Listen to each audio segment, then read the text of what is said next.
Welcome to the first webinar in our series, Finding True North in the Midst of Change, a set of panel conversations about veterans, student veterans, and military personnel finding true north in the midst of transitional times. Our first of 3 webinars this fall will focus on veteran transition from military to college and college to work. Before I introduce our panelists today, I'll say a few words about the Moral Injury Project. The Moral Injury Project of Hendricks Chapel at Syracuse started in 2015 under the direction of Hendricks Chapel Dean Tiffany Steinwert as a way of addressing the question of moral injury among U.S. service members and veterans. The project continues under the supervision of Dean Brian Conkle of Hendricks Chapel. And the project is coordinated by myself and a group of other faculty, staff, and veterans across Syracuse University and Moyne College.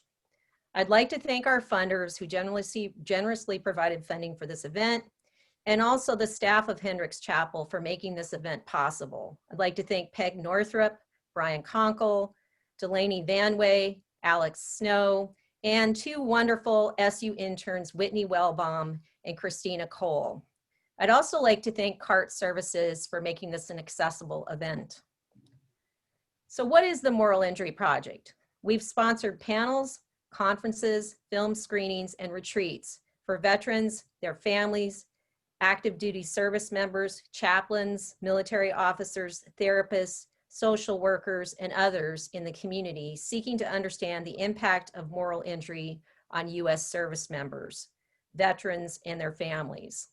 Moral injury refers to the damage done to one's conscience or moral compass when that person perpetrates, witnesses, or fails to prevent acts that transgress one's own moral beliefs, values, or ethical codes of conduct. This year, instead of doing the normal events that we tend to do, we decided to shift gears a little bit to focus on the question of transition, a topic that has occupied the minds of many of us in our daily lives as we deal with a rapidly changing world affected by a global pandemic, among other factors. Of course, transition is something that veterans and military personnel and those who work on supporting them know all about. It's a daily occurrence. One of the key populations on the campuses of U.S. colleges and universities dealing with the question of transition are student veterans, and also veterans entering the workplace. Today's panel is an opportunity to discuss the challenge of transitioning from military service to higher education and the workplace. And it might be a different direction, workplace, then higher education. Our panelists will share advice, strategies, and stories that will be helpful to veterans and all who are supporting them in higher education and the workplace. Today's program will feature Jennifer Jeffery, an academic librarian at SUNY Potsdam and veteran of the U.S. Coast Guard, in which she served for 7 years. And also Jen Reddy, Associate Director of Continuing Education at Moyne College. Both have experience working in academic and career services for veterans to help reintegrate them into their communities and into higher education and discover a sense of belonging outside of military culture. We also have Michael Venditte, an Army veteran and Moyne College graduate, who will serve on the panel.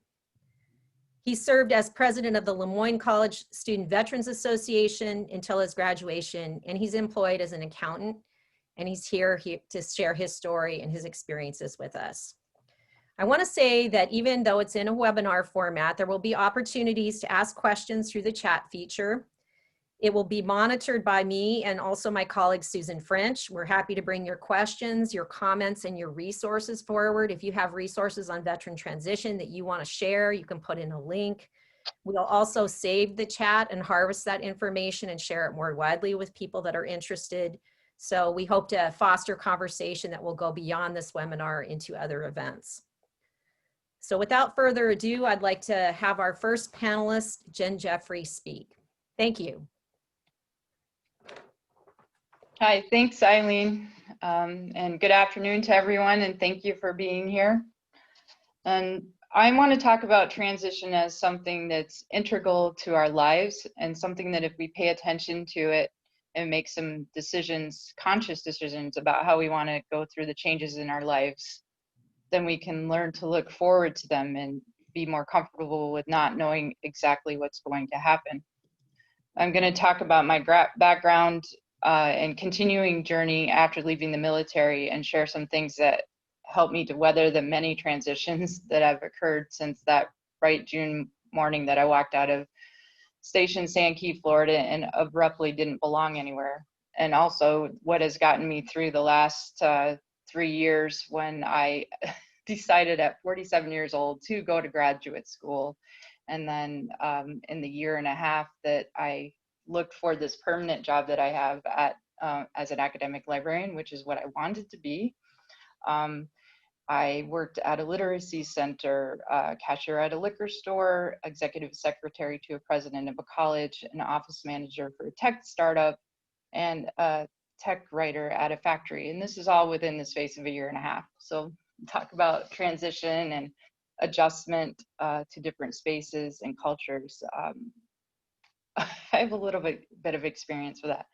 And I want to also talk to you about some ideas that might be helpful for your own transitions, and to pose some questions to you and others to think about going forward as we encounter people going through transition that might need our advocacy or someone to really listen to them, and help them figure out what they need to do for themselves.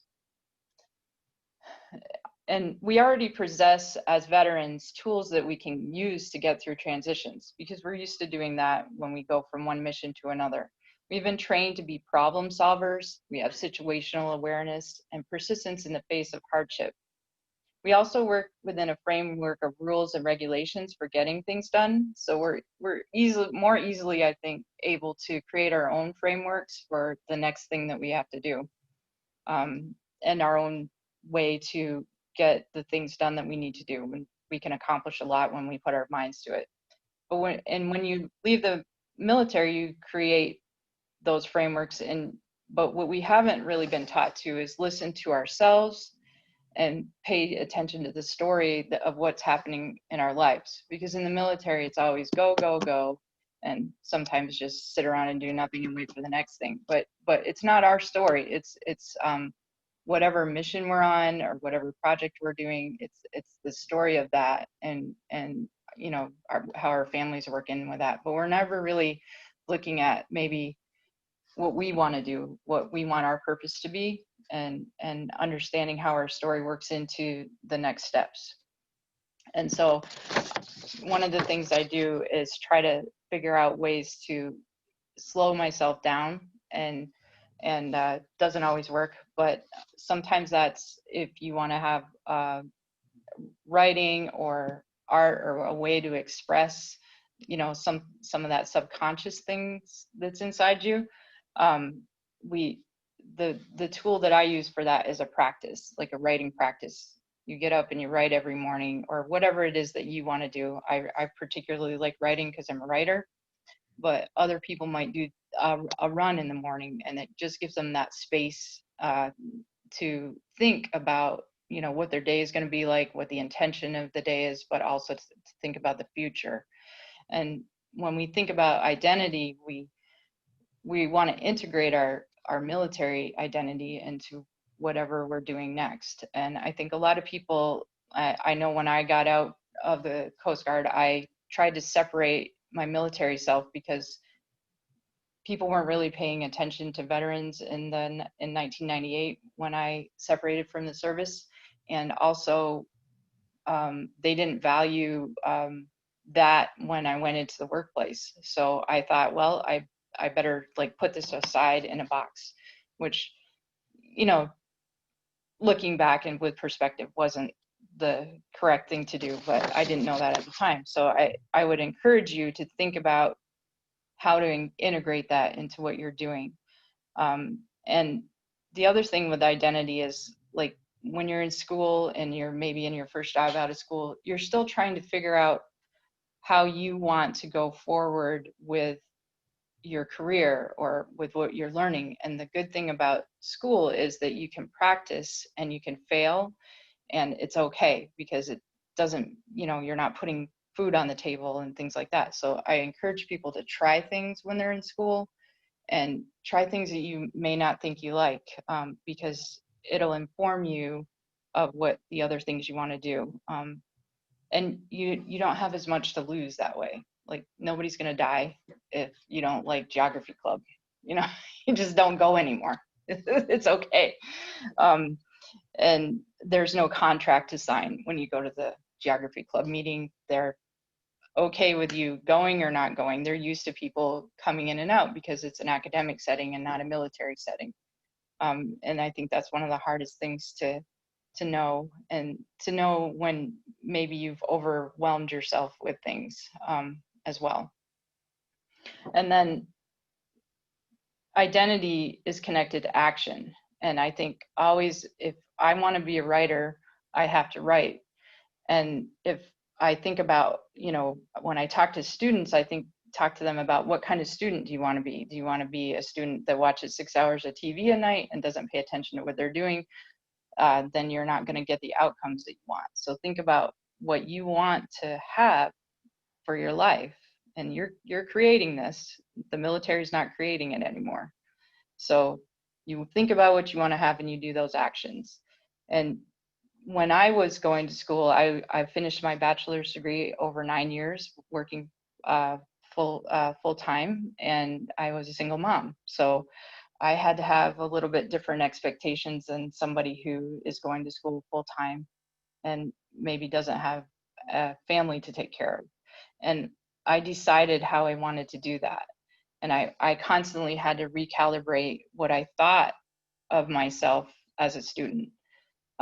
But I got a lot out of it. And I mean, even at the end, when I was my last 2 semesters, I was starting to take on, in addition to my full-time job, the program manager for the Warrior Scholar Project on campus and bringing it to campus. I felt that it was so important. So I had to go and talk to my professor of a class I really liked, that I ended up getting like a B- in, because I told him I valued the class and the people I was with so much, and that I would never forget. This class is one of my favorite classes that I took, and he's my favorite professor. But I told him, there is no way that I'm going to meet those expectations that you need to meet, but I'm meeting my own expectations, but I wanted to tell you that. So I think those kind of conversations that you have with people are really important. And also with yourself, is like, don't be hard on yourself. Like I am hard on myself, but like that was a lot. And I was traveling for work at the time as well. So it was, I don't even know how I'm still here. And then always look at things. I look at the things that I like Jungian philosophy, and I like entrepreneurship.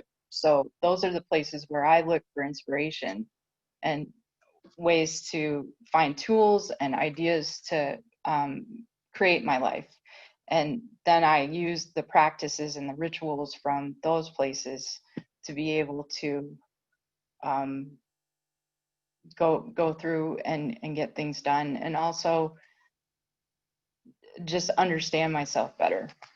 And what works for me is not going to work for you. And I think that's the most important thing that we have to learn as people who work with veterans, that not all veterans are the same, and not everybody has the same experience. Even different services have different experiences and different jobs, and each service has different experiences. So we have to ask our own selves those questions. Where in the military, one size fits all.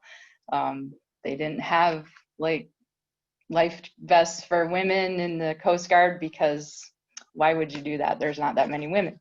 So there's things like that where you're used to just making do. And what I'm trying to say is, you don't have to make do. You are in this driver's seat for your education and your career, even though there may be obstacles and things you can't control. And being intentional about your transitions and how you go through life, ask good questions, have patience and kindness for yourself and others. And even when you have to pivot and change directions, it's okay. You can ask questions and gather information, but remember, just as much questioning that you do of others and gathering information, question yourself and listen to yourself. And so the questions that I had to pose to the participants here is like, how do we tell our stories so people will understand that veterans have many different experiences? And how do we get people to listen to that life experience and see the value in them? And I would say particularly recruiters for employers, like how do we get people to really understand that veterans are non-traditional, but they have equal value to somebody who follows a traditional path? And that goes for any non-traditional people. There's lots of people that had to transition their work in the middle of something because their field is rapidly changing. And what are your own tools and ideas that you use to go through transition? Thanks.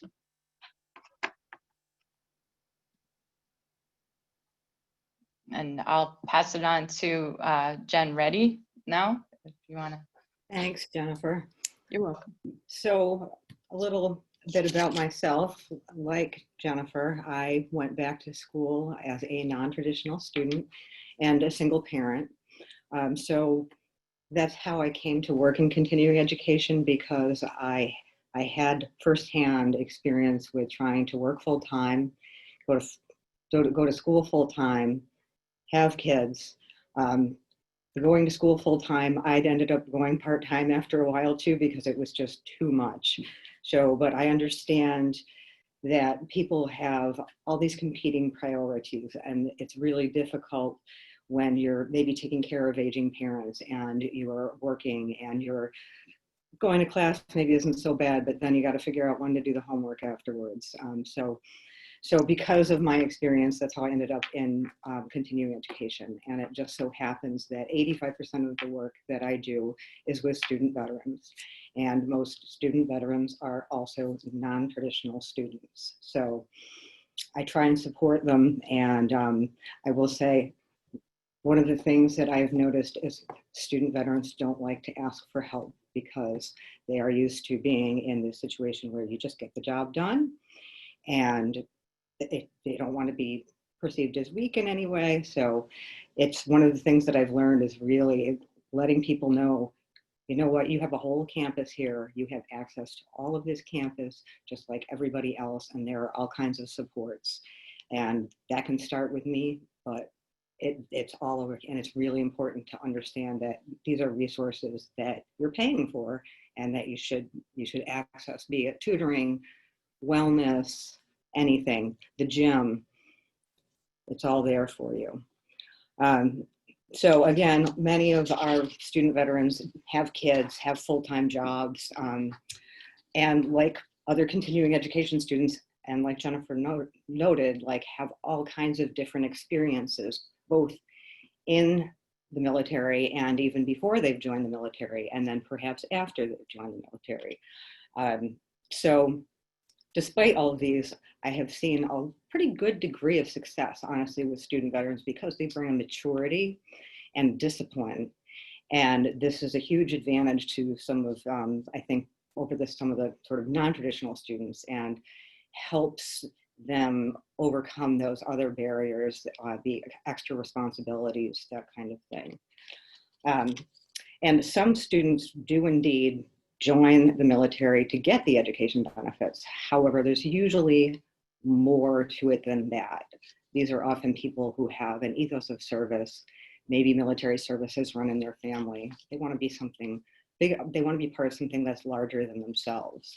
And I think it's really important that we as civilians recognize that and maybe figure out how to tap into that and bring it to campus. So one of the things I've noticed with transition is that especially folks that are getting directly out of the military and coming straight to school, you're talking about a very different culture, different sets of expectations, different norms, different schedule, everything. And it can be a real challenge. And especially when you're coming super quickly. I had a student who was deployed in Eastern Europe.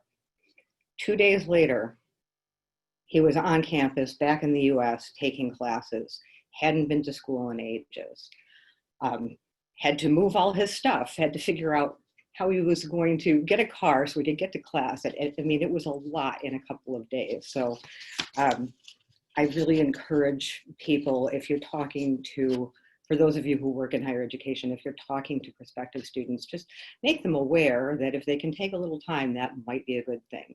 I do understand, though, that a lot of students, some students that go full-time because they're using GI Bill, they get that housing benefit, and they're absolutely reliant on that for the cost of living. And in that situation, I think, again, it's really important to have supports in place, because they still might have to have a job. They still might have husband or wife, kids, whatever. And I think reintegration is already difficult in some ways. Like Jennifer said, all of a sudden, you know, maybe you don't belong. I think we are doing a little bit better as a society in sort of trying to support our veterans than we used to in the 90s, and certainly in the Vietnam era than we did, but I think we've got a ways to go. So another transition issue that I've noticed, and this again speaks to different kinds of cultures, is especially in students that are really fresh out of the military, going into the liberal arts classes can be a little bit much sometimes. It's things are kind of fuzzy and like open-ended, and I don't know what the professor wants from me. And now, granted, this is a complaint that a lot of students make, and sometimes fairly enough, but it's also sometimes just, again, a matter of sort of like a different culture, different expectations, different sort of ways of thinking. So this again can be an issue for anyone, but I feel like this is a little bit more of a pronounced issue with people who are fresh out of the military. Props here. However, I think it's also important to recognize that engaging with the humanities can actually be a really wonderful thing for transitioning military veterans who are looking to find their new place in society. So props here again to Jen, who was bringing the Warrior Scholar Project to SU, and that's a really fantastic project. And also props to Dr. Deborah Cromley, who's a Moyne prof and may or may not be on this call, but who held a book reading and discussion series at the Syracuse Vet Center, where Homer's Odyssey served as the centerpiece for a discussion about homecoming and military veterans. So war and conflict are as old as humanity.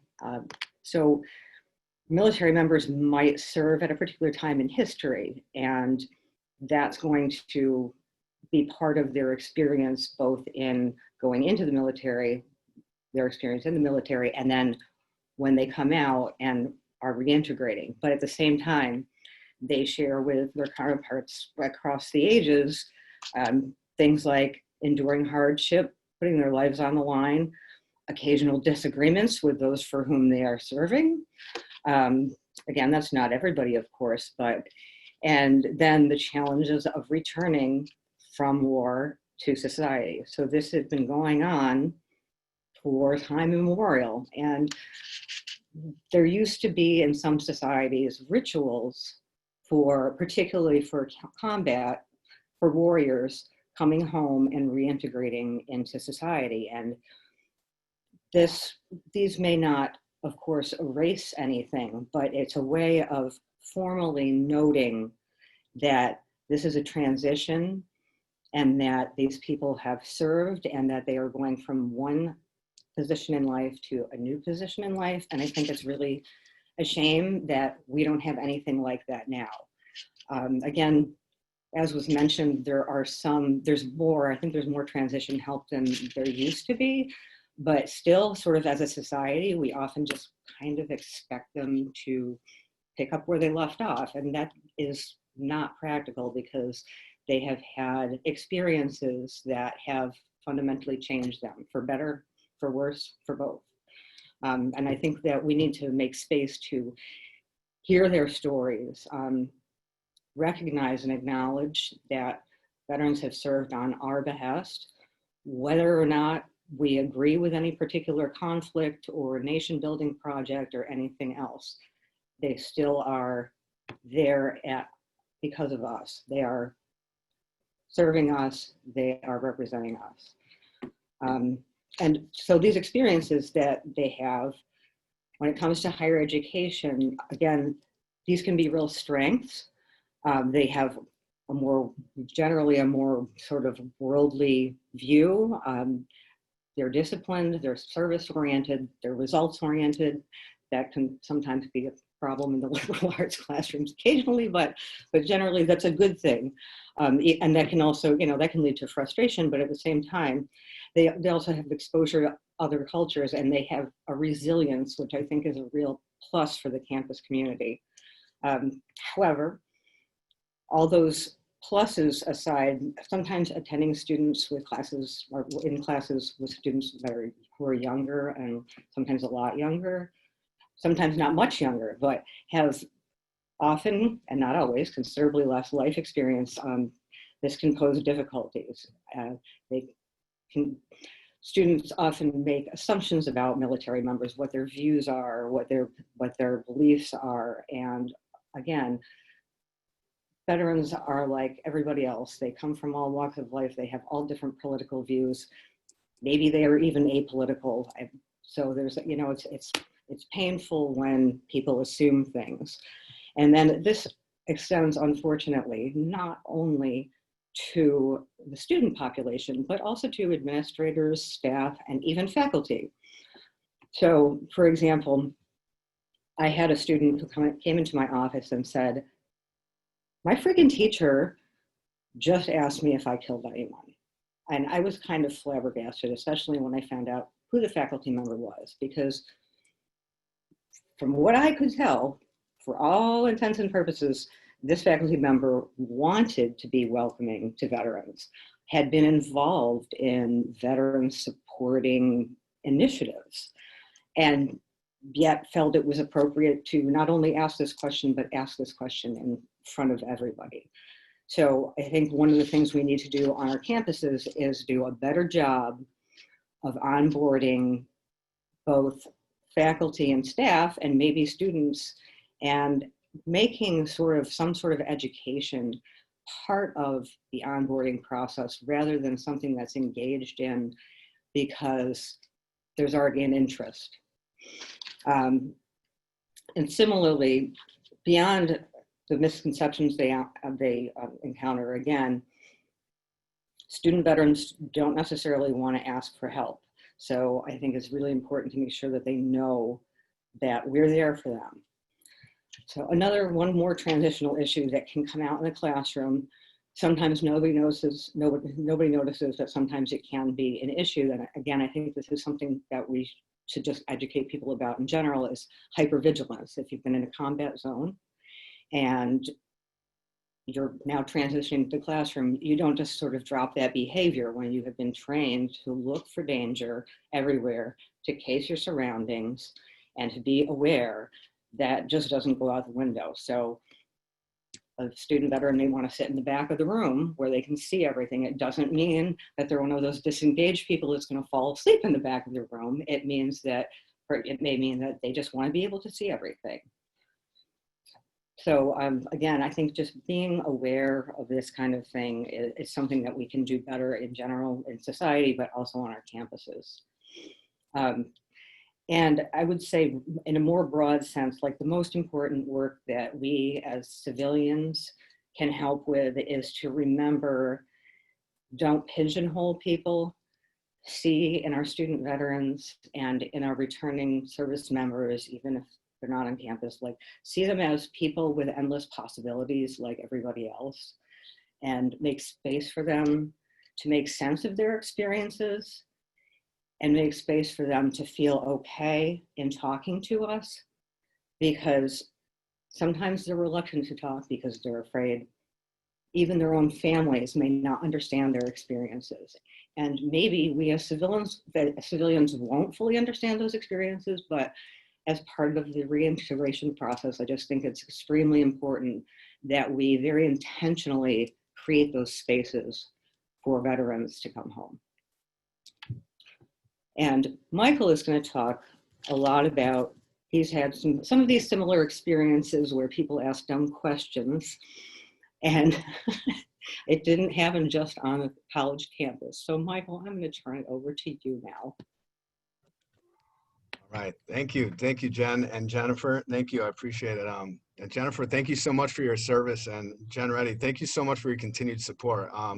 You know, obviously, I know people don't know too much, but Jen, I had went to Moyne, and you know, one of my transitions there, you know, you were a very big key, and you know, helping me through a lot of those things. So, you know, I just want to remind, you know, student veterans that, you know, there's somebody out there that is like Jen for you, and you know, was Jen, you know, will be a Jen to you like she was to me, and you know, help you get, you know, things in order. And you know, I know the transitions aren't easy, right? I certainly, you know, for myself, you know, when I left high school, it was 9/11, and you know, I was very motivated to join the military. I didn't care too much about high school anymore. You know, I was ready to get things off the ground, and you know, I didn't come from much, so I knew that if I wanted to go to college one day and, you know, to achieve the goals that I wanted, I would have to, you know,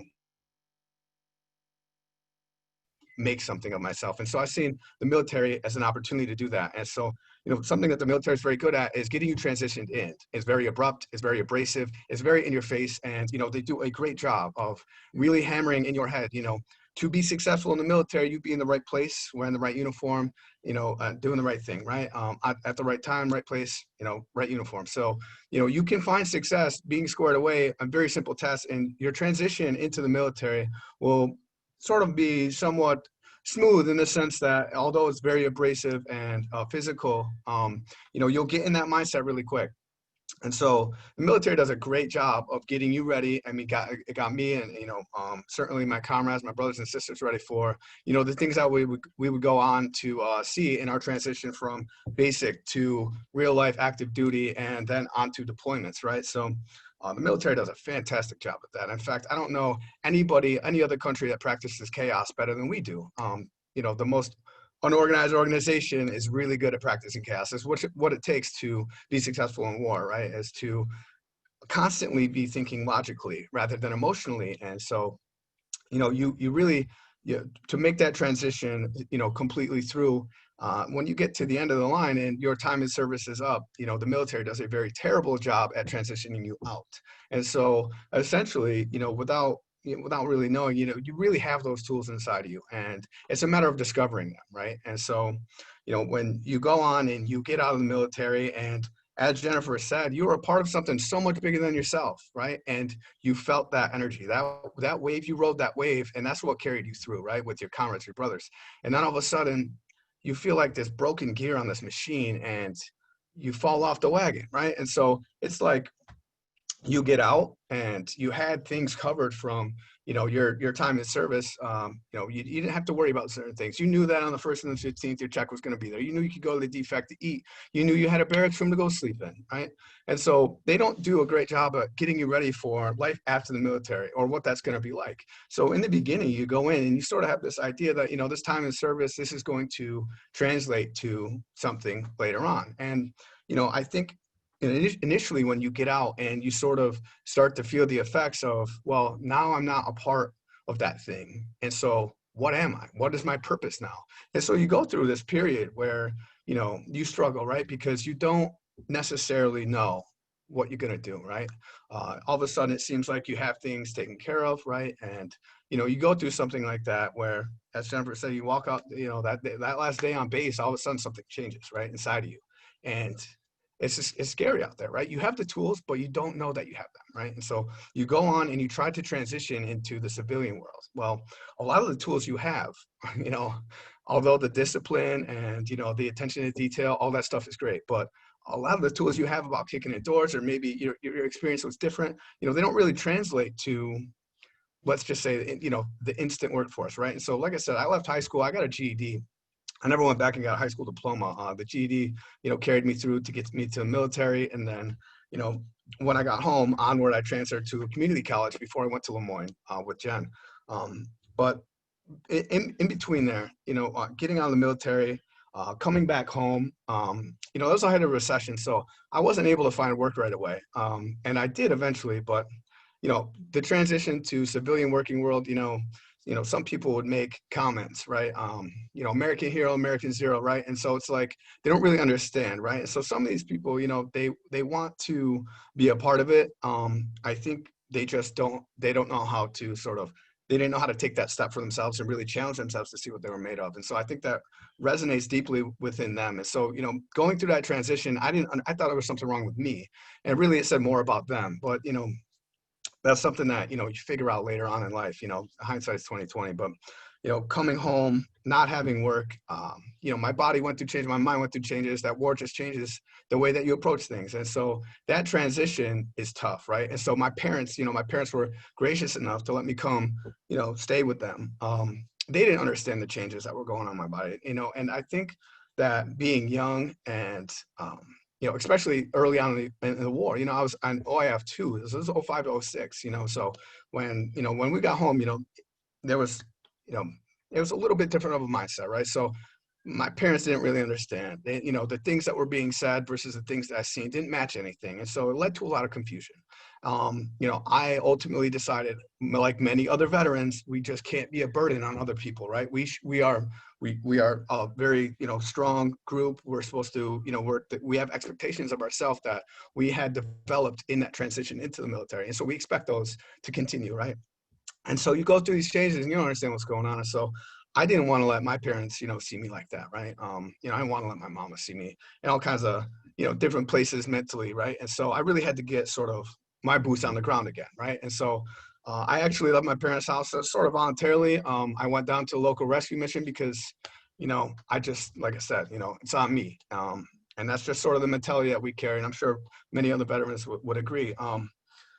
You know, so I go through, you know, I spent a few months down there and I still haven't been in the VA yet, right? I didn't even really know that you know, our Syracuse VA was right just down the road from the Syracuse Rescue Mission. So, you know, it was there where somebody had, you know, made a note to me like, hey, you know, you should check that place out, you know? And I was always worried about going there because, you know, exactly what Jen was saying. And, you know, her and I have had this discussion a number of times. It's, you know, we don't like to ask for help. It's not that, you know, we feel like we're capable, right, to get those missions done because we've seen it in ourselves, right?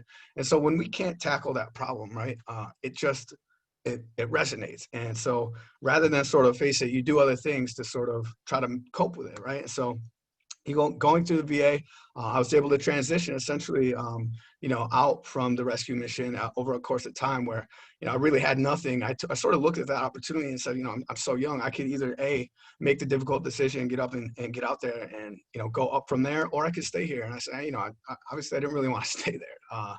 You know, so I took that opportunity and said, okay, now I can transition into, you know, I have an opportunity to completely reinvent myself. And so I had to ask, you know, well, what does that look like, you know? So I had ideas rolling around my head. And so I got my start when I was 25 at a community college up here at Onondaga. And so that really helped me transition from, you know, you know, the former soldier and re-entering back into the civilian world. And so OCC gave me the opportunity to get back into the college mindset. And, you know, it wasn't the easiest transition.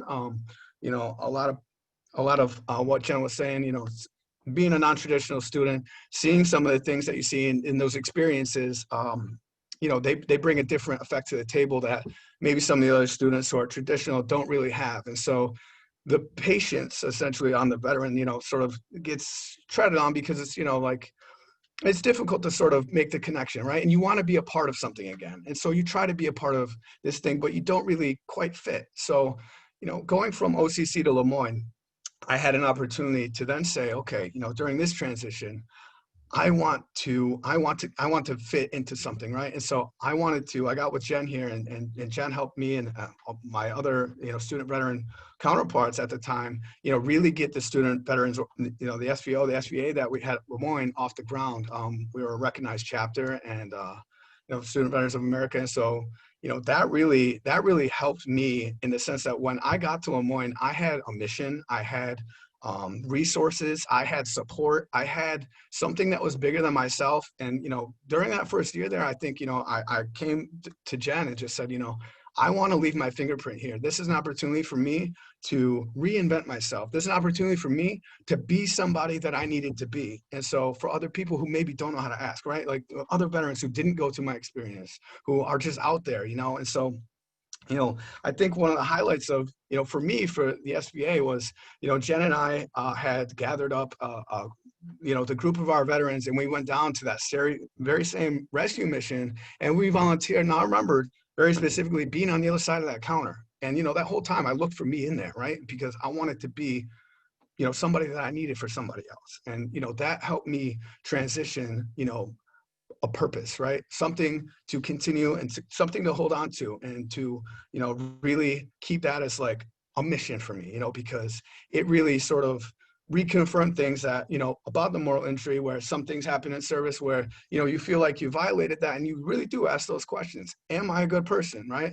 Everybody experiences different. And so, you know, going through that sort of phase, you know, all of these things really helped the transition. And I was very fortunate to, you know, be able to come into situations that I had. But, you know, in the beginning, you know, you had to have the right eye to see those opportunities. And, you know, being a student veteran, being a veteran, I think at all, you already have that tool bag to get the job done. So, you know, going from Moyne, then out into the professional world, that was a little bit more of a rocky experience. You know, I didn't come right out of like a practice, you know, a job, you know. So when I got to Moyne, you know, I had been hired on by EY. I got an internship there.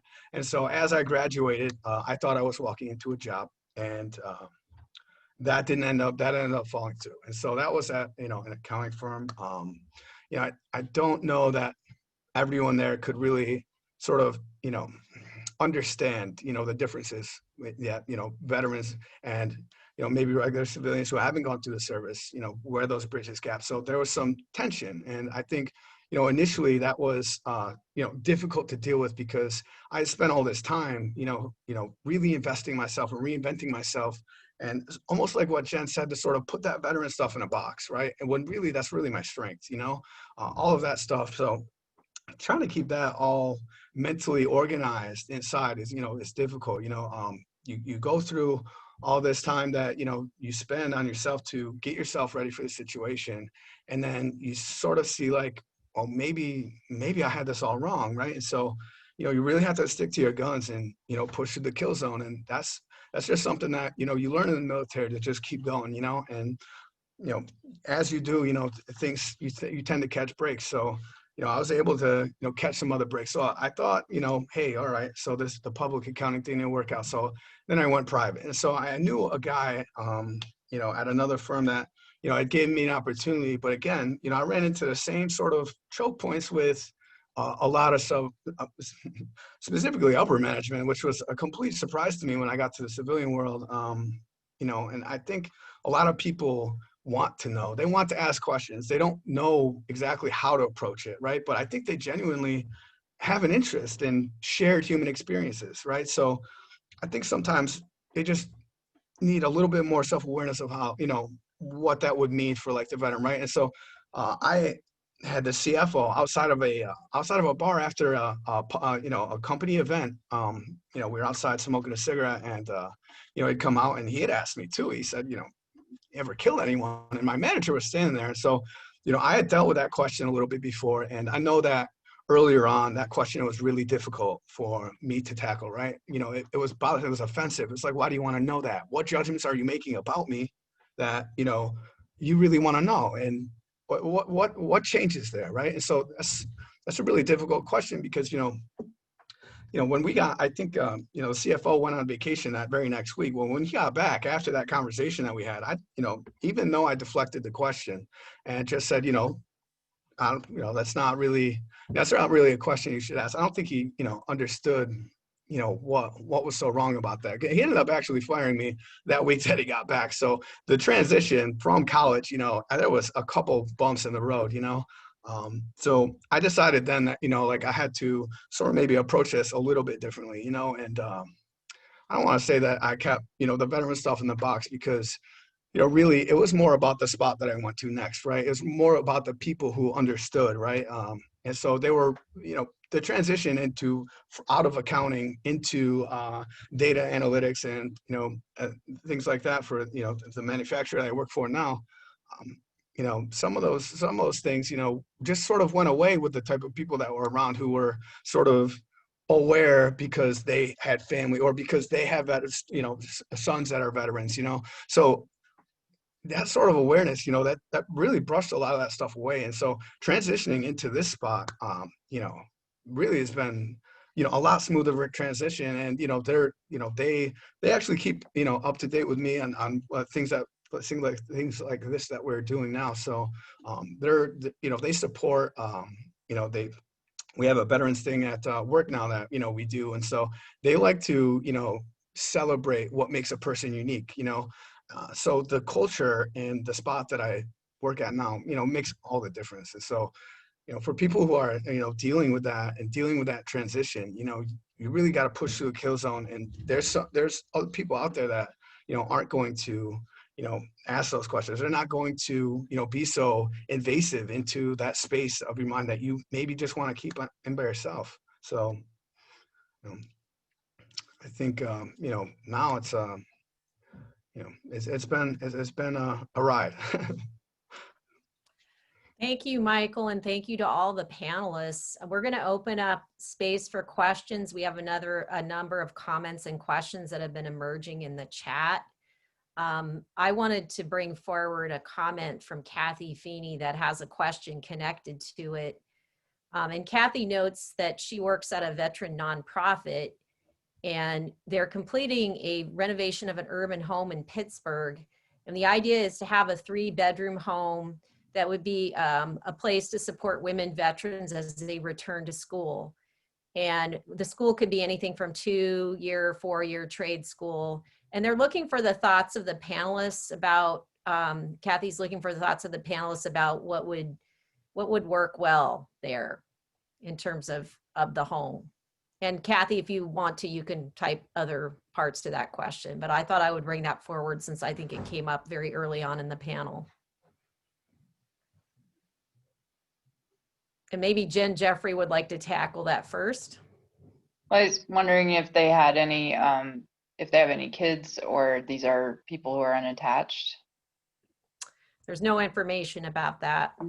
So just for people to be able to have private space for themselves so that they're not always feeling like they're on top of each other, and that they can do their own rituals and things that they need to do, which would be the same for male veterans too. And just make sure you ask them questions about what they might need, and maybe career support like after they get out of school. yeah, one thing I'll just add, one thing I was thinking about in watching people share spaces like this is, what is a shared kind of space in the home versus obviously people's rooms and so forth, but understanding like how the people moving into the space are going to want to navigate it and use it. And I think that you're alluding to that as well. I wonder if Michael, even though this is focused on women veterans in particular, if you had any thoughts, because, just hearing your story too about moving out of your parents' home, going to the rescue mission, like if this kind of opportunity had come up for you, what of a shared place to live, what would you have looked for in that? Yeah, I mean, to your point, I mean, women veterans, there weren't many women involved with the infantry where I was. So it's really difficult for me to speak on the behalf of women, but I will say with some student veterans, just on the male population, I know that, Jennifer and I were able to secure that Veterans House from Moyne, which is a great resource. And so we often shared that space. And I think that was very, very well received. I think we enjoyed having that space as a group of veterans to be a group of veterans together, a sort of, outside of maybe the classroom where you can't really do that. So I think as far as resources go, I think that's a great resource for veterans.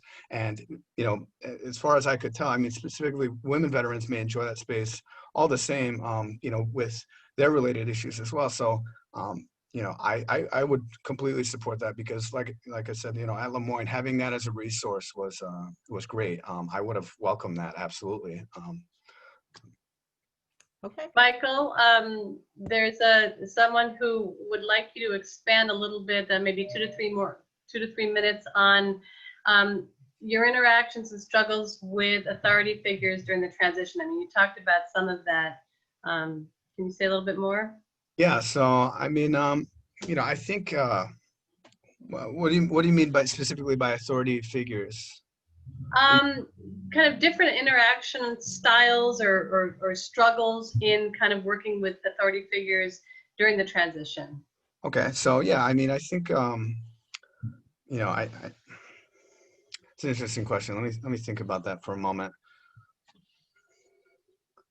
You know, I think what was initially so difficult is that what makes you good in the military is that you're given a space to complete a mission and a guideline sort of to be in the right place in the right time and to know what to do all the time, right? So in those spaces, you know how to be successful. And so when you get out of spaces, so, you know, sometimes even today, you know, in the military, part of what made me successful is, you know, you're constantly confirming details, right, about the mission, right? And so those details constantly could change, right? And so going on into the professional world, something to me might seem as a detail that could change and change and change. Well, when you reconfirm that constantly with perhaps an authority figure like a boss or a manager, you know, I think they look at that as something different than what it is, right? And so for me, it's a reconfirmation that, in fact, I am taking this file and putting it in here. And it could be that simple, right? But to them, I think that comes across the wrong way, right? Because in the military, you know, you could be told in the same breath to put this file here and there. And, you know, to break it down simply, you know, you want to confirm that as the mission continues. And so that constant sort of, you know, confirmation may come across the wrong way. And I think it has a few times, just because that's how you stay essentially mission ready and on top of the mission, right? The attention to detail, right? So I hope that answers your question. I would say something else about authority is I had, you know, I commanded search and rescue missions and things like that. So, and law enforcement missions in the Coast Guard, and I got out and I was an administrative assistant and I had a lot of command and control, and they didn't want to hear it because I wasn't the boss. You know, like I would be like, hey, this is what we need to do. And they'd be like, hey, you need to tone it down. And, you know, I still haven't really got rid of that, because a lot of times I just get frustrated and I take command, and I take risks now that I used to be more afraid of losing my job. But Don't ever get rid of that, Jen. but they weren't, you know, they were trying to put me in my place, and I was like, well, you know, I that wasn't my place before, and I just don't really accept that. So. Yeah, I mean, it's exactly right. It's like in the military, you know, you're given a set, you know, there's rank, right? There's a ranking system, and you don't question the things that come down the hill, right? And so when it, you know, it's a difficult thing to sort of, you know, remember that, you know, you're trying to stay in your own lane when now in the civilian world, everybody's just playing bumper cars on the highway. And so it's not like that in the military, right? Yep. And so everyone's knocking into you and you're just trying to drive on with the mission, and you gotta, you know, sort of, Yeah. you think And to put people in their lane, but really that's not, if you're out of the military now, it doesn't work. That's not the right style. So you have to navigate. That's certainly a tough transition, as Jennifer was saying. Jen Reddy, I wanted you to know that Deborah Cromley was here and checked in. She had to go back to class. And also Lowell chimed in to talk about how important your work with him was at Lemoyne, and the importance of a solid landing place, someone who will really help you facilitate all of the, you know, jump through the hoops and work through a really new system. So Thanks, Lowell. Thanks for being here, and thanks for the compliment. Rich Purcell, if you're interested in this, Rich Purcell is with the Syracuse Vet Center, and they offer free and confidential readjustment counseling They've got 2 podcasts scheduled, and he's got his name and contact number in the chat. So if that's something you want to pursue, and there's another resource as well, of a veteran-run podcast called Regular Infantry Guys. So if you want more of this kind of connection and data, make sure you look that up in the chat. It's obviously here on the webinar, and when we post it later on, you'll be able to access that information again. I also wanted to chime in as a faculty member of almost 30 years. So I know that a lot of faculty have student veterans in their classrooms and they're aware of it, and sometimes they're not. There's a stealth veteran in the classroom who hasn't identified that they have served in the military. But one of the things that I know faculty struggle with, because I've seen this when I was department chair, and I've also talked to other faculty who will contact me because of my work with the Veterans Writing Group and ask for advice. And I'd like to hear from those of you who've been student veterans, and also Jen Reddy, from your vantage point, what would you like faculty members to understand, like some basic ground rules about how to value your participation in the class, but also how not to put you in a hyper visible position where they're, you know, you were deployed to this region of the world. Tell us what you think. Now, maybe some people would like that, but a lot of people would not. So what are ways that you would like to advise faculty members and those of us trying to establish faculty development programs or try to help our colleagues figure out how to relate productively to student veterans? And I hate to be asking the question, but I think it's a really relevant question. I think it's important to remember that military status is a protected status. So I've actually had to advise, like, sort of like, no, pump the brakes there, like well-meaning faculty saying, I know I've got these people who are veterans in my class, but maybe not everybody knows. So I'm gonna, like, you know, I'm gonna do this. I'm gonna call on them for their experience. And, you know, you need to have those conversations in private first and see if that's okay. And again, the other thing is, it's just not assuming anything. Some want to blend into the background, and especially with female veterans, I feel like it's easier for them to blend in with the regular student population. And some of them want that, but then some of them don't. And some of them get pissed off when they're asked, like, what do you mean you don't remember this? We just had this in high school last year. Like, I've been in freaking high school for 10 years, but it's a compliment. See, you look young. So that can be a struggle both ways, really. But yeah, again, if I could just stress, like, that's protected status, so be careful what you do with it.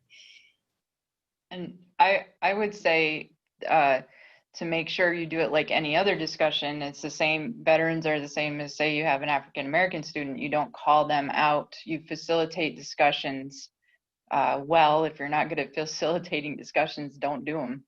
Do something else, because it's really uncomfortable for somebody who gets called out, or another group takes over the discussion and then you don't get a back and forth. You get them putting their opinions on top of the other person. I've seen that not just with student veterans, I've seen it with Jewish kids and different things like that. So, and I call them kids because I'm old. Michael, do you want to comment, Michael? Do you have any thoughts? Yeah, I mean, you know, I think, you know, like Jen alluded to there, you know, I think, you know, personally, you know, I think an advanced sort of notice, hey, you know, I know that you're a veteran here, you know, I want to sort of respect your time in service. I want to respect your, you know, inner feelings there, and not call you out, or, you know, not try to spotlight you, or not let a, you know, traditional student who never deployed to the Middle East try to, you know, correct over the top of me when I was, you know, when I was actually there, right? And, you know, that's happened where, you know, an opinion was completely, you know, false based on my experience. Versus, you know, that's sort of, you know, the issue that we have here is, right, it's like, you know, we're told one thing here, and then, you know, what I actually seen was completely different, right? And so not a lot of people can understand that that's even possible, right? So sometimes it's like, well, you know, you're asking me for advice, and then you're telling me that what I experienced was wrong for another student's opinion who wasn't there, right? And so that's really offensive, right? It's almost like, you know, why did you even ask me? You know, so, you know, I think taking the opportunity to just sort of pull that veteran aside, right? And then inside the classroom, you know, valuing their experiences as sort of a firsthand source, right? Don't ask me for, you know, my source information and then sort of just tell me that that didn't happen, right?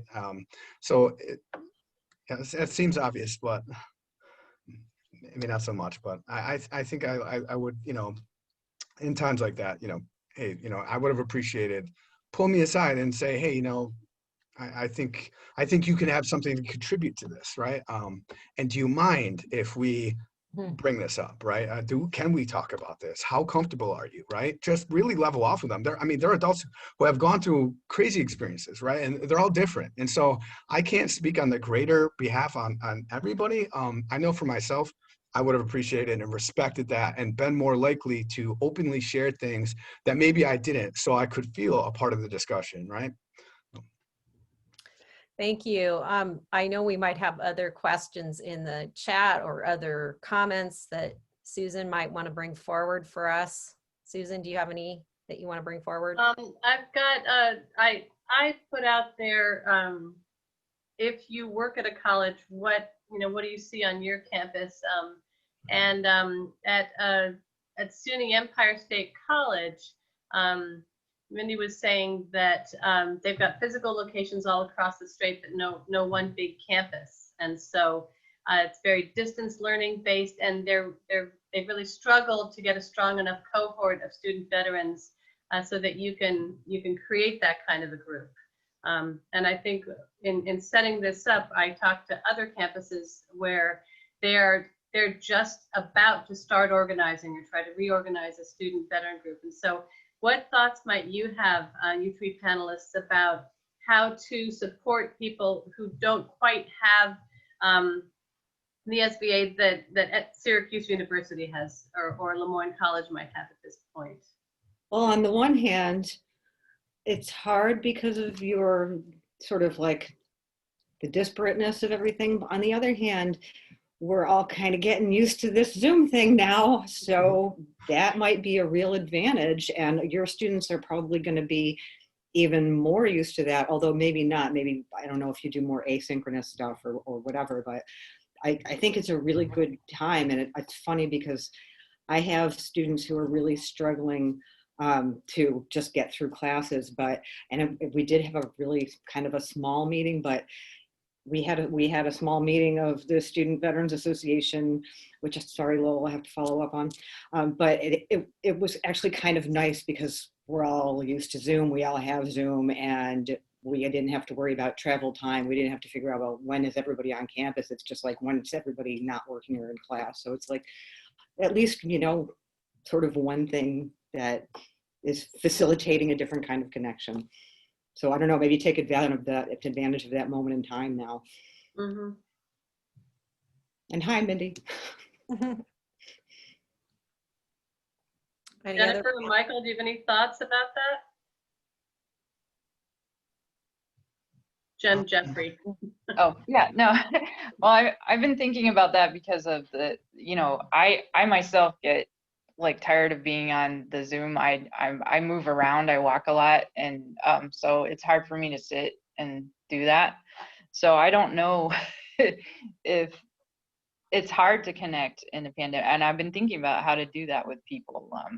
Maybe just a phone call and somebody's walking around, and maybe you get small group things or something like that, and they're all on a phone call and they get to walk or run. You know, I don't know, because by the end of the week, like sitting on another Zoom call for me is hard.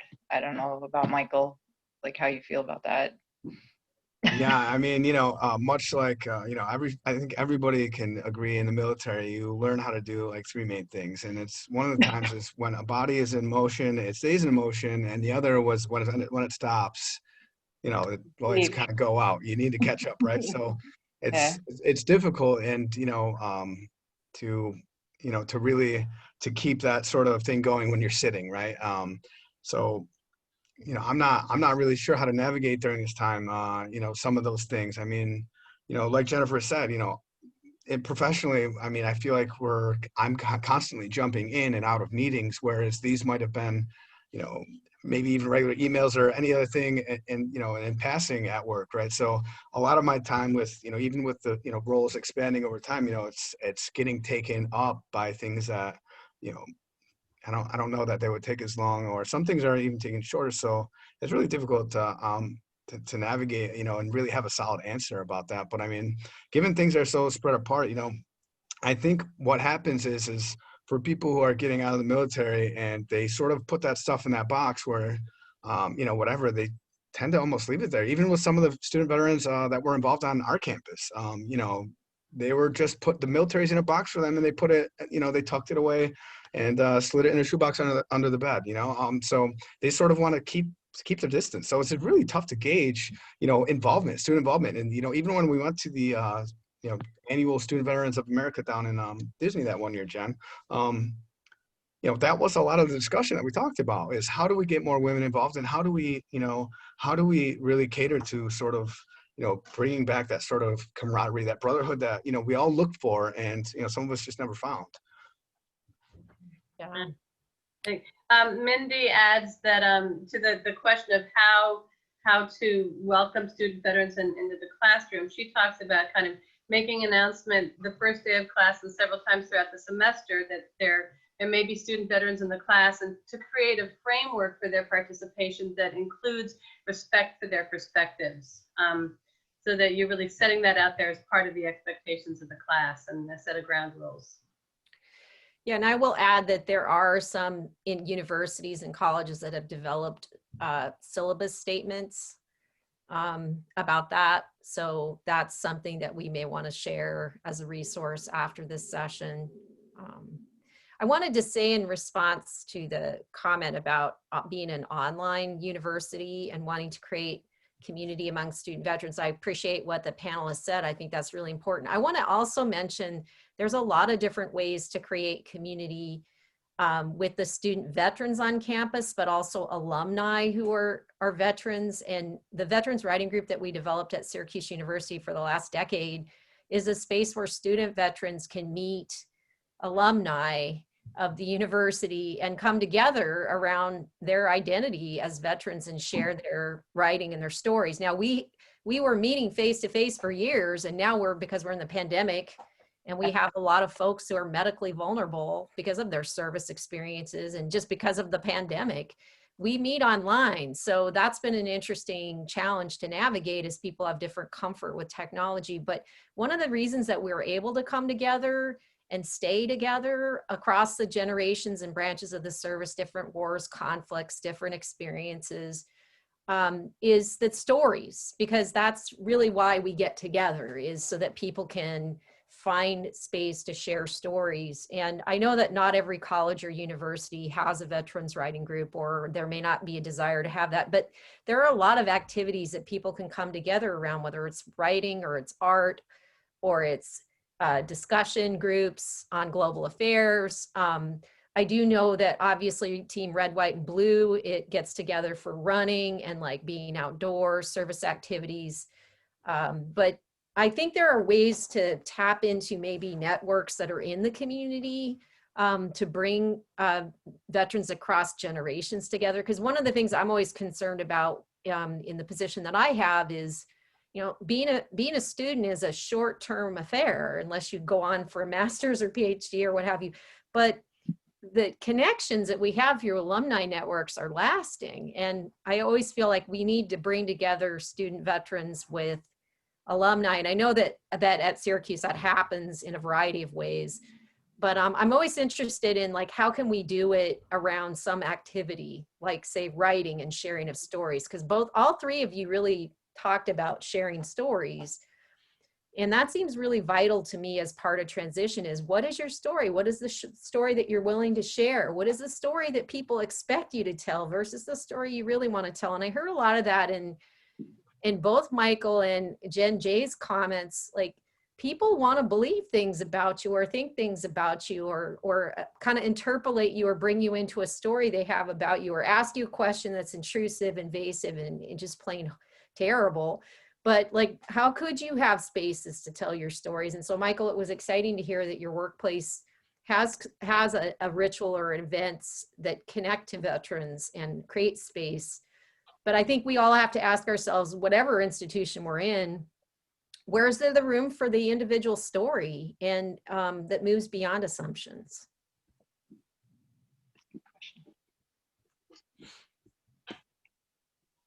Eileen, Mindy says, thank you for that idea. I hope that helps, Mindy. And I think it is a challenge. The online stuff is a challenge. But you know, the connection with veterans also does another thing, because the two transitions, Michael, that you talked about, the transition in the workplace sounds like it was a bit rougher. And so to have a network of people who could provide the same support around a workplace environment that Jen Reddy supported around a higher ed environment would be really nice. I mean, going back to the connections, I mean, you know, Jen and I continue to talk to this day. You know, so during that period, you know, I have no problem reaching out to Jen. You know, Jen was a great resource for me during the transition to college. And, you know, we kept in touch. You know, I think Jen and I are very close. And, you know, she was able to sort of, you know, offer professional advice in that time, right? And so those connections go beyond just student veteran to student or to faculty, right? Because I have other students that were my friends that, you know, I continue to speak with that, you know, really the alumni, it's brilliant to invite people that have done it and to talk about their experience and how they navigated. Because, you know, as the veteran, I think, you know, you question, okay, well, you know, I can see, you know, how this works, right? But, you know, do I know anybody that's gone through what I've gone through and made it, right? Because it's different. And so, you know, I just think that would be really super helpful. You know, so I know when we you know, we still do some of the SVA stuff at Moyne. So I love going back to those things just because I was there when, you know, Jen helped us get it off the ground. And so, you know, seeing that still in place, you know, that allows me to feel like, you know, I have an opportunity to be there, be the person that I needed somebody to be for me, you know, and, you know, that, you know, helps me tremendously as much as it helps the rest of the veteran community. It occurs to me through this conversation too, that I was just thinking, yeah, you've come back and sort of facilitated in a new year, like a Student Veterans Association meeting or whatever. So you could just give a little idea of the history and then, yeah, you stay connected and that's great. Mm-hmm. But yeah, really we should be doing this kind of stuff in career services or in augmentation of career services. So you know, I needed some more stuff to do. And I would say higher ed is probably further ahead than the places of employment, because 100%.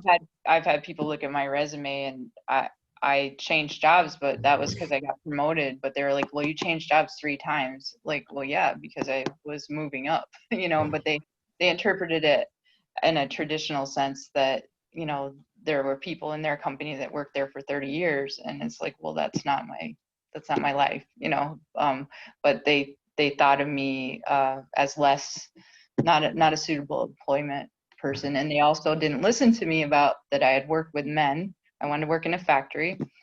And I said, I can work with men. I've worked with men my whole career. And they didn't believe me. And so I didn't get the job, you know, and it would have been really good money, much more than an administrative assistant, I can tell you now. So I was, you know, trying to get this better job for me and my son, and just completely the lens that they were looking at me through was just horrible. So, and that's out there still. So, and for other people too, for other non-traditional people. But.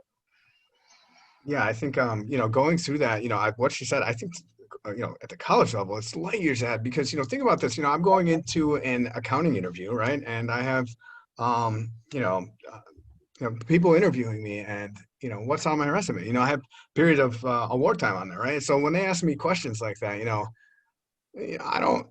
it's really tough to translate some of that stuff onto a professional resume and then answer questions professionally in a job that has nothing, you know, that nearly would translate except the intangibles, right? All of those intangibles translated, you know, but, you know, I wasn't kicking many doors in the accounting office rooms, and, you know, so it's really tough to explain in that interview process. And then they're sort of evaluating, well, you know, how does that fit, you know, and they don't realize the sort of underlying intangibles. So it's, I've definitely been in awkward situations in an interview where I knew I wasn't getting the job based on, you know, my description of what I did in the military. So it was very hard to sort of learn what to say and not to say. So, you know, I think at college, Jen was very open and had an open door policy that I plenty of times I went in there and I used Jen as a resource to discuss things when close the door, you know, so that's not really the same sort of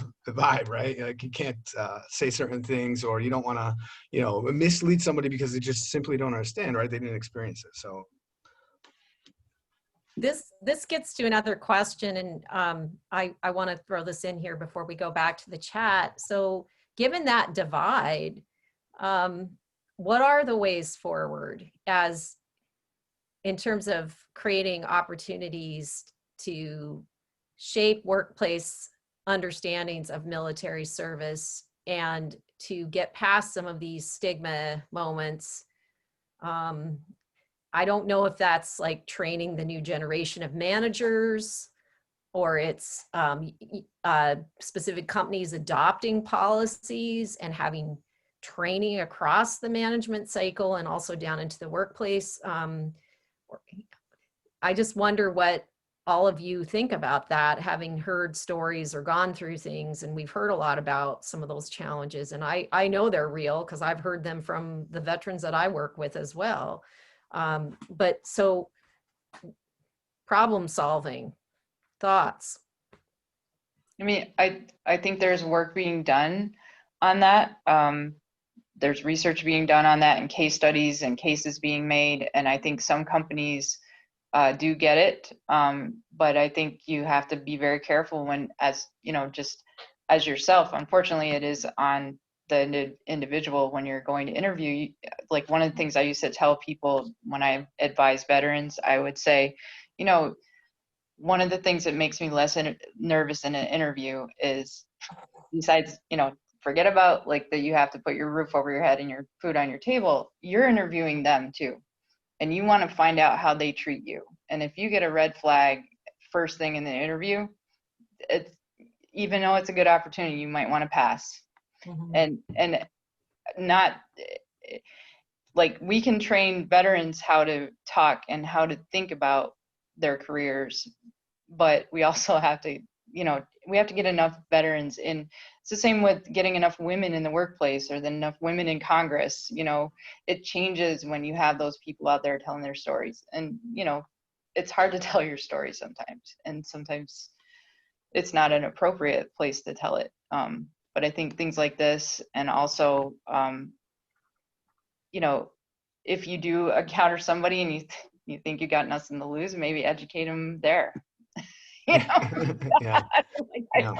You know, it's a hard question to answer, but it's something to keep putting in people's faces. And you know, there's also companies that, you know, because it's hot, you know, to hire veterans, but when you get there, the culture really doesn't support you.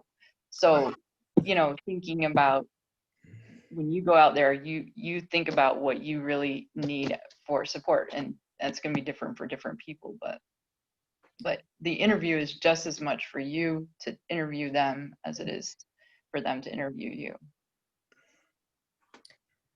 Yeah, I wanted to say there was a YouTube video that was circulating a number of years ago called, you know, stupid shit that civilians say to veterans, and that was making it around. And I actually, like, people would contact, other faculty would contact me because I work with a veterans writing group in the moral entry track, and they'd say, well, I have a student. I would send them that video. There would often be a response like, oh, like, I saw myself in that video, or wow, I better think about what I'm doing. And you know, I like to bring that. I actually built a writing assignment for the veterans writing group about that, because by what do you want to be asked by your colleagues at your workplace or people that you're interacting with? What would you like to be asked? What would you like to talk about, versus all the terrible things that people do ask or do assume? But there's also, like, it could be an opportunity. And I always, like, you know, in terms of my civilian counterparts, of which I'm a civilian, I have to, like, call myself on the carpet when I make mistakes, and I do. is like, how can I think about how to have a conversation that's going to be productive for both sides and where I can learn more, and also that person on the other end can feel heard and their story can be valued. So I just want to say, I wanted to throw that out there. I don't know if that's still on YouTube, but it was for a number of years, and I would circulate it, and I thought it was a really great resource.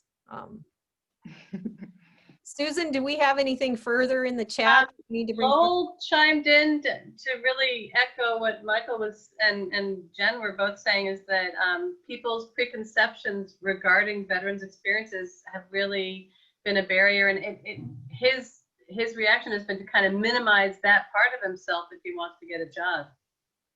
And then Jen, Reddy, Christine is ready to help you with the alumni networking project.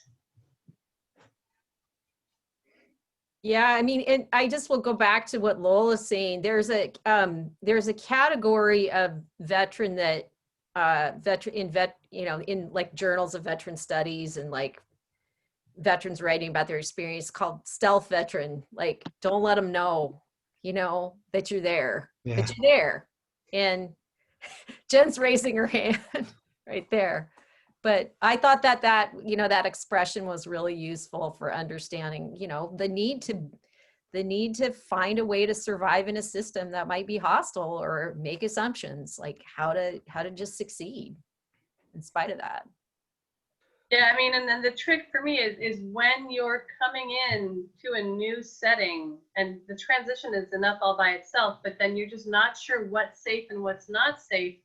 How do the folks in that setting, how can the institution and its structures create an invitation that, even if you're kind of feeling underground, allows you to connect so that you can get the benefit of connecting with folks who might be having a similar experience.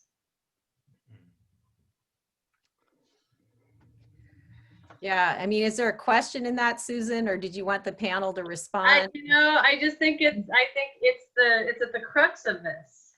Yes.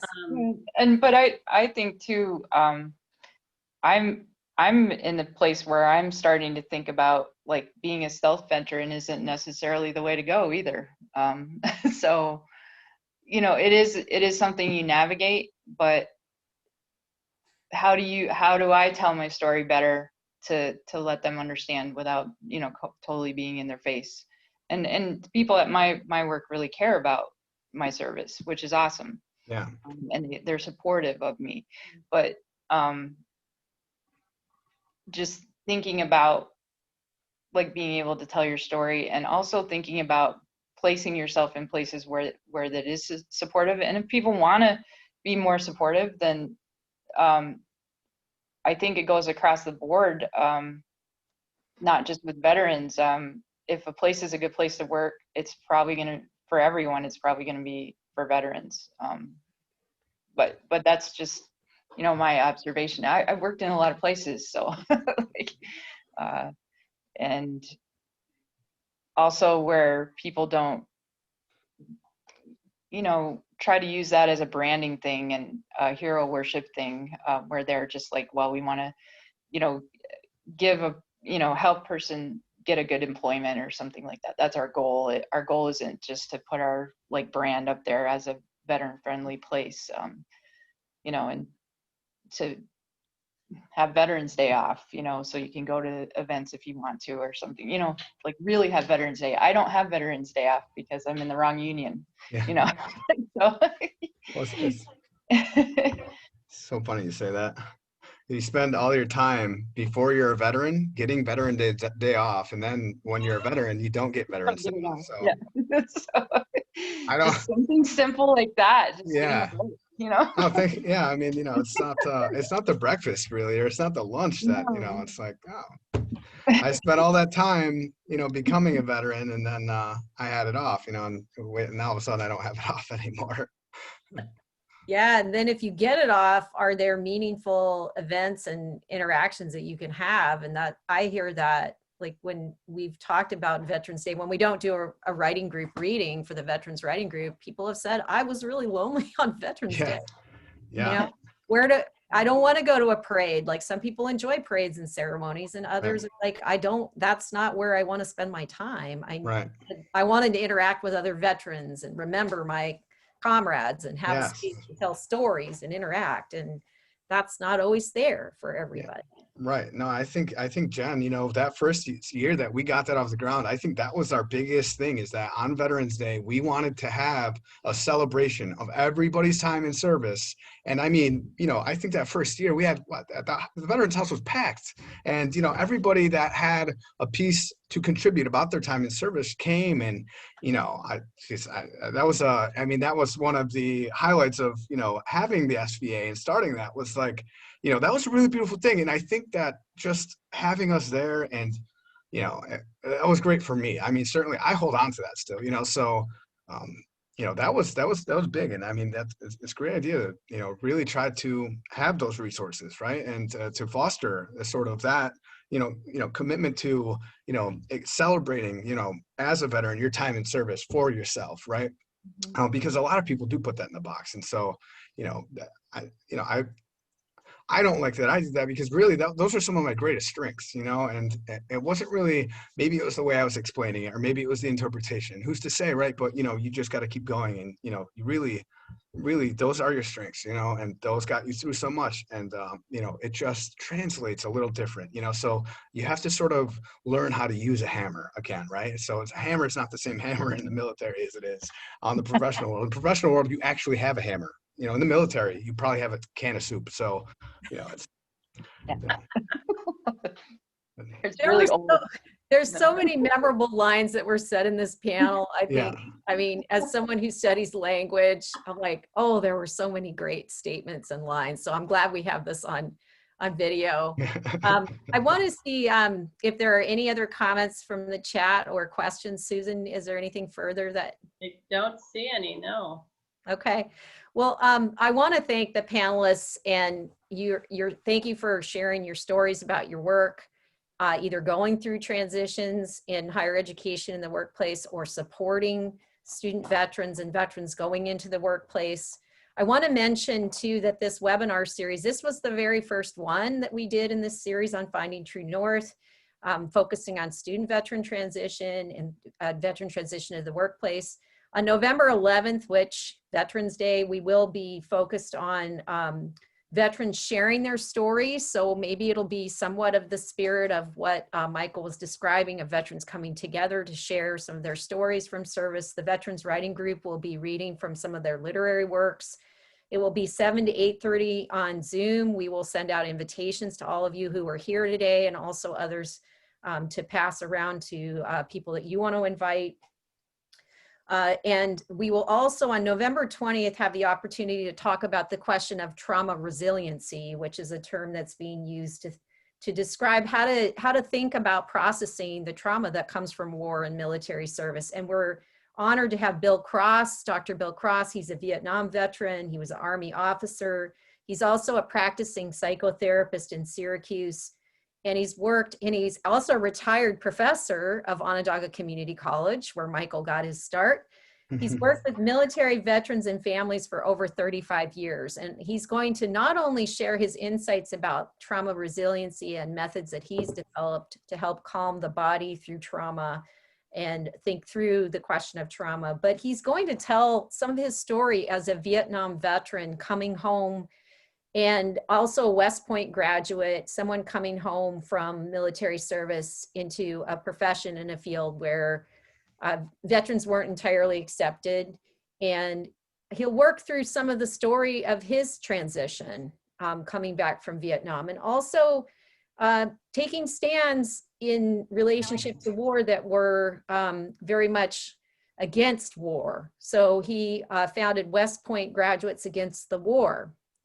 So he occupies a lot of interesting positions. So he will be speaking November 20th, 12 to 1:30 on Zoom.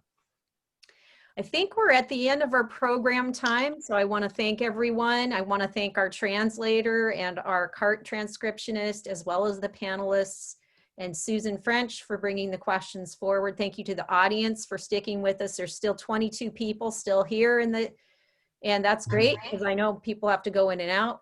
But thank you very much. And we'll end the session. We'll save the chat. And we'll also make sure that we publicize when this is available on YouTube for you to view or to share with others. Thank you. Thank you, Thank you. everybody. You.